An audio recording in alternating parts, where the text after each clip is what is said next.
Perbezaan di antara huruf ta dan huruf ta.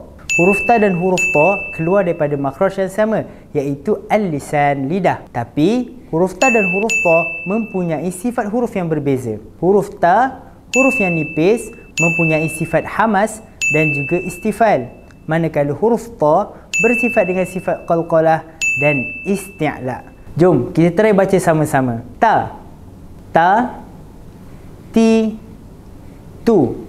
Ta, ta, ti, tu.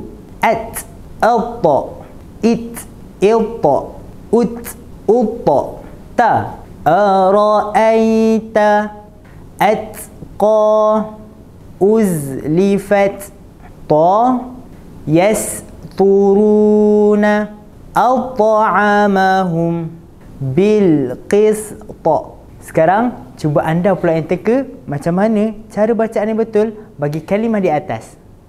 Yang pertama, fahabitat. Yang kedua, fahabitat. Ataupun yang ketiga, fahabitata. Tuliskan jawapan anda di ruang komen dan semoga bermanfaat. Maklum ngaji, ingat kami, ingat KMP.